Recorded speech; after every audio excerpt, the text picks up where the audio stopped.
Hello and welcome to Bloke on the Range. So I'm out here with the first outing of the CZ600 Trail that has been sent to me. Now this is basically CZ's sort of modern tactical, practical bolt action rifle based on their quite extensive 600 series.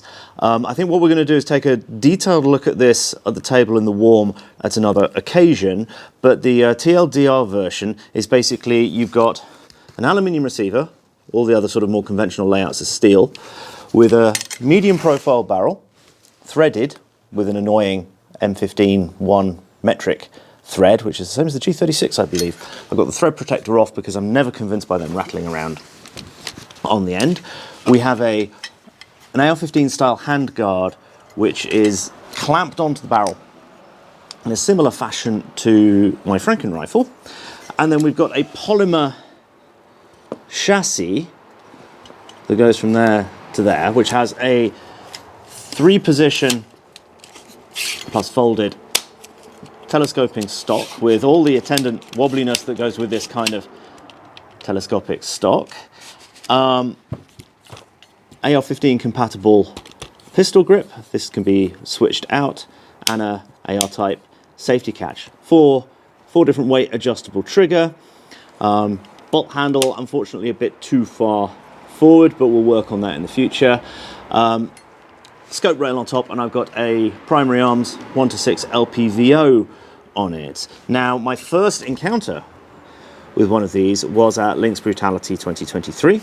Giga was using one, and in fact, I was shooting Franken rifle, and the butt came loose on day one, and I justified changing and borrowing Giga's 600 Trail, and I thought that's great, and I gave CZ some feedback on it. A couple of points like the position of the bolt handle.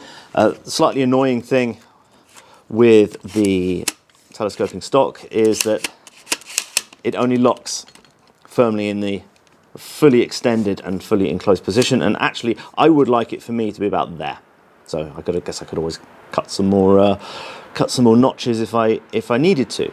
Now, these have had accuracy issues, and Giga of Polymer Tactical, he has accuracy issues with his. Now, yesterday I brought this down and I shot a 10-round group at 50 meters, and that ran 1 2/3 mower, which for this kind of rifle seems more than adequate, and it was far better than what Giga's getting down in Slovenia. So there are a couple of comments saying that, well, that's a shame, that's a bit, I'd expected more, blah, blah, blah. And what we're going to do, rather than talk so much about the rifle, is I'm going to go back to an early Bloke on the Range topic and talk about group sizes. And basically, my view is that most accuracy claims are complete and utter rollicks.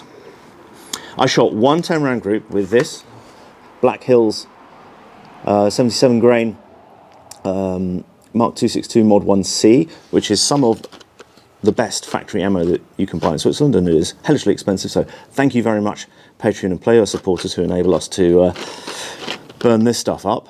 The thing is, it's meant to be a practical rifle, and all these claims of one mower rifles, they're often based around people selecting their best 3-shot group or 5-shot group. Did I call a 3-shot group a group? It's not a group. 3 shots aren't a group. 3 shots are statistical chance. And there's a very interesting video I watched talking about basically the one mower myth. And he was working with 5-shot groups and set people at his range a challenge to shoot 5 rounds into one mower at 100 yards. He at the end just made it by an absolute whisker. And there's a long discussion with accuracy guarantees from various rifle manufacturers, and some of them are basically, if we can put rounds through it until we get a 3-shot group into less than one mower, then it counts as one mower, and then you have to pay us loads of money for our hassle. Henry over at 9-hole reviews, well, 9-hole reviews, they're called 9-hole reviews because statistically Henry works with 9 shots minimum. I tend to work with 10s because they're round numbers. A bad 3 or a 5-shot group is enough to yeet a particular load or group or whatever, but it doesn't tell you, a good one doesn't tell you anything, because I could sit here with the trashiest AK and shoot loads and loads and loads of sets of 3 rounds, and eventually, by sheer statistical chance, one of them is going to fall within 1 minute of angle. Now, at the end of this video I was watching with the one mower myth thing, he puts up some accuracy standards he uses. And he's got like the average of 5 3-shot groups, the average of 3 5-shot groups, the average of 2 7-round groups. And my view was that all of these are less informative than a single 15-shot group, simply because of the statistical variation. And what I'm going to do with this now is I'm going to warm it up with a couple of rounds of fairly trash ammo. I'm going to shoot all of that. I'm going to shoot 5 3-shot groups, 2 5-shot groups, 2 7-shot groups, and a 15, and we'll see what it can do. Back to the rifle quickly. This takes AR mags. It won't fit all AR mags. It's designed around the CZ mag for the Bren 2. There's other versions of this rifle in 7.62 with 39 and 300 blackout. There was a recall. This is a post-recall one, which you can tell because there's red paint on the screws. The barrel extension screwed in with 2 screws. I mean, the original idea was it was going to be a changeable barrel. And this is basically doing what Frankenrifle was intending to do. So, yeah, I'm going to put some rounds down. And then afterwards, we're going to nerd out with what we find. And it's going to absolutely pain me to only shoot 3 shots at these aiming marks. And I'm going to take my time.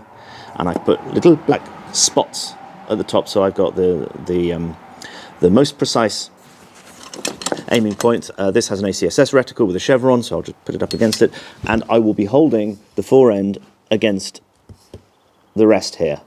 If I were to bag it, it's wobbly. If I hold it up the front, hold it solidly, you have the natural tendency to push the butt down, so the wobble doesn't matter. And to be honest, you see, when I've done a lot of really good shooting with M4 type telescoping butts, and a little bit of wobble there doesn't matter as long as it's taken up and the recoil, while the bullet's still in the barrel, doesn't move it significantly. So, herring protection, and get on with that. Okay, so it's a bolt action, so I need to do everything with my right hand. Reject the left handle for everything tyranny.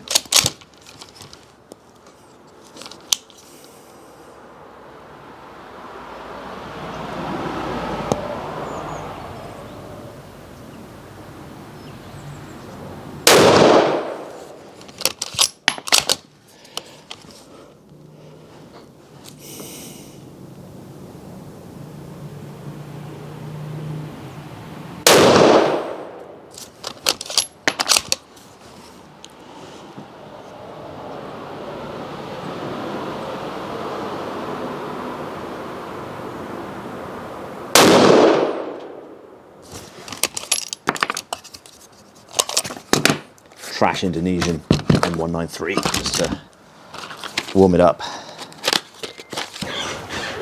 So when you're doing this kind of shooting, it is still important to check your alignment and things like that. So don't really like shooting off the bench.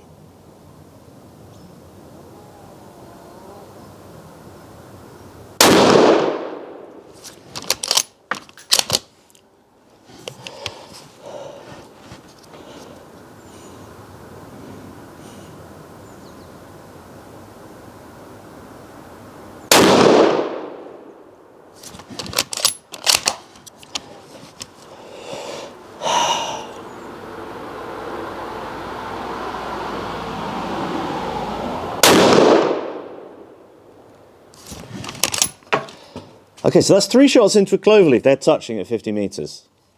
This doesn't tell us anything, however. Take this easy to not heat the gun up because I've got about 60 rounds to go through. I mean, now, if I were a FUD, I would just post that all over Instagram saying, oh my God, this is a half mower gat. Look at my 3 shots. To which, on Twitter, I might sarcastically reply after a couple of beers, cool, where's the rest of the group? Because I can be a bit of a sarcastic twat like that.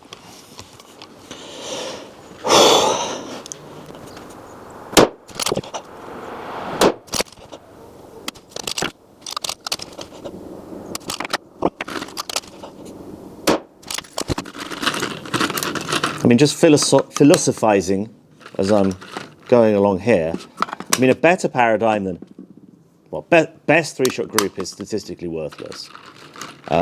Average three-shot group is pretty worthless. And actually, if you nerd it out in a spreadsheet program generating groups, an average three-shot group is actually about half of the 100% group. So it's you're destroying information.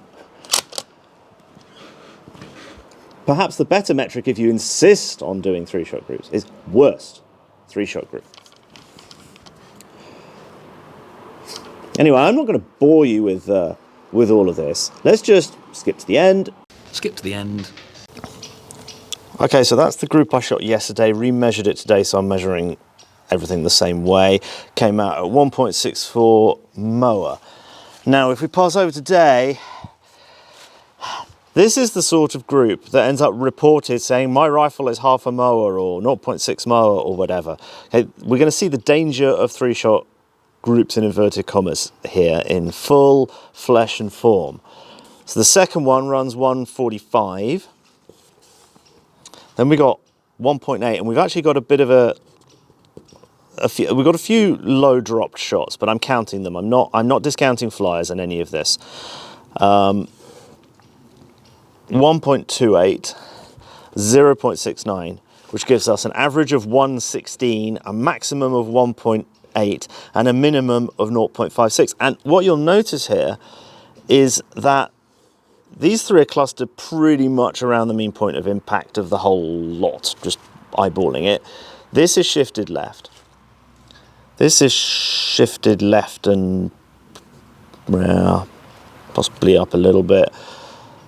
This is on the center line and down a bit, and then that's on the mean point of impact. So if you were to superimpose all of these, you're going to get an overall group that's of more than that, because I'm just eyeballing this here. So our low, it's going to be that shot to that shot. So it's going to be of the order by eye of, not far off that, possibly a bit more than that. So five is better, but again, we start with something that's really exceptional. We've got another low shot, and I swear, as I was looking through the scope, that that's not me. That's not me. Could be the ammo, and then the other four are well clustered. Here again, we have one, but is it out the group or not? I mean, it's just there's the phenomenon of statistical clustering, where stuff will appear to cluster, but it's just statistical variance. We then, with the 7-round groups, we've got the worst one of all, which was 2.38. The barrel was at its warmest there. I let it cool off a bit, and then we did 7 into 123. And then I really ran up the time, because we're not allowed to shoot between midday and 1 o'clock on this range anymore. So that was the 15 rounds, and I loaded them one by one just to keep the rate of fire down, to keep the heating down, and we end up at 1.99 moa. Now, just to return here, we are pre-programmed in our genetics to see patterns where none exist. And this is a big philosophical thing. So I'm going to turn the camera around and philosophize. So I see this a lot in comments on videos where I shot groups, particularly 5-round groups, because people will see patterns where none exist, because we are pre-programmed for the Stone Age, for just sheer fight or flight survival. And the negative consequences of a false negative involve getting eaten by a saber-toothed tiger. The negative consequences of a false positive is, we overreact, we have a bit of anxiety, but it's not like we're living long enough on average to suffer severe mental problems from this. Just from a propagation of your genes perspective, there is no problem really with false positives, unless they're happening all the time to the point where you can't sleep, you can't rest, you can't function. Because if you can't function, you can't hunt, you can't gather, you can't eat. And we see this in discussions around groups. And if we just go back to this group here, we are pre-programmed to see a cluster of 4 and an outlier. And that is like our primeval monkey brain telling us there's a pattern here, that's the pattern, that's an outlier. But is it though, if you were to superimpose like everything, is it really an outlier? That one is sufficiently low that by far the lowest. It is possibly, in fact, an outlier, although that's getting close.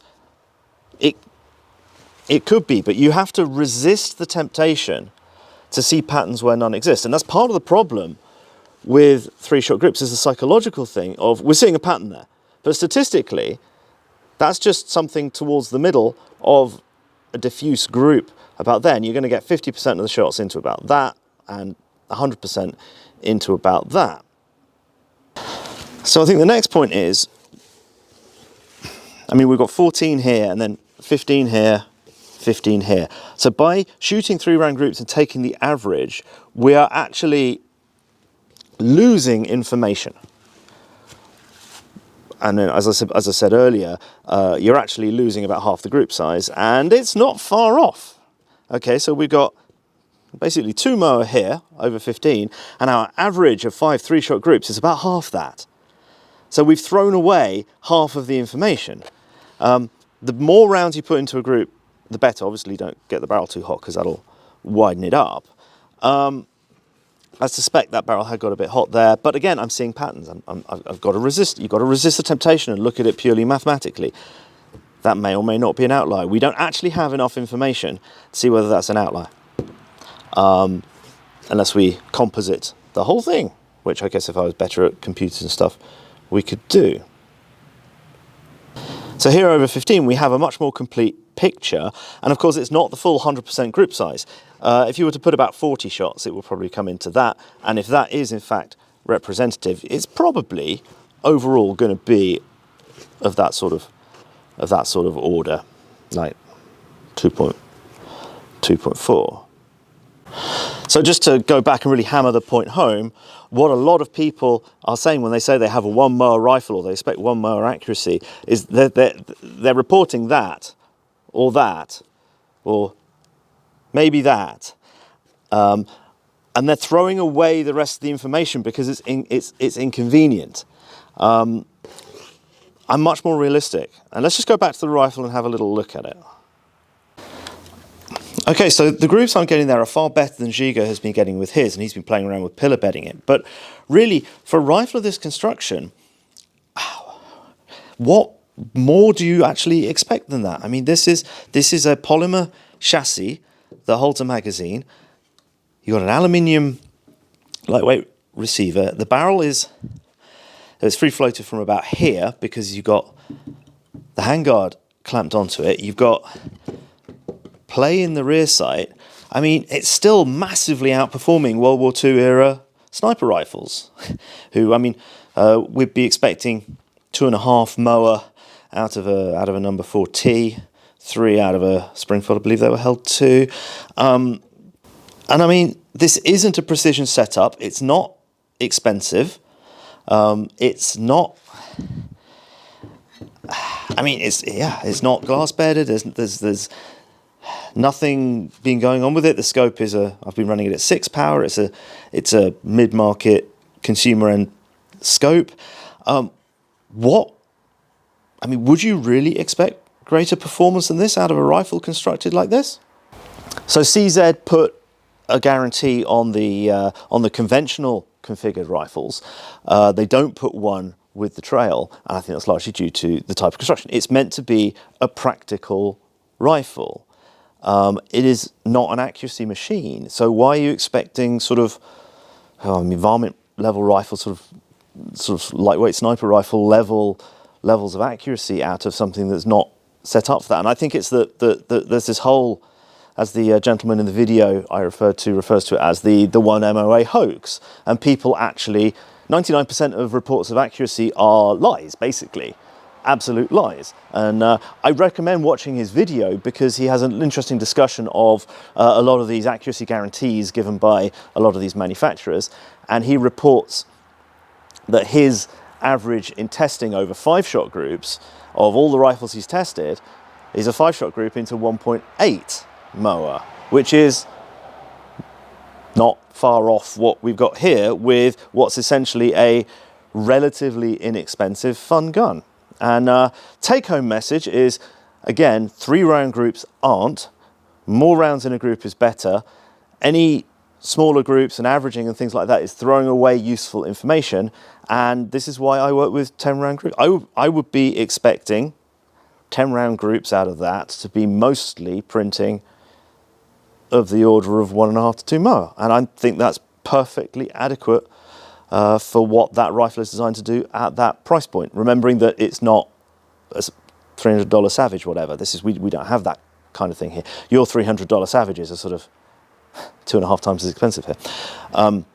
For a Euro-made Gat in that configuration, I'm actually very, very happy with it.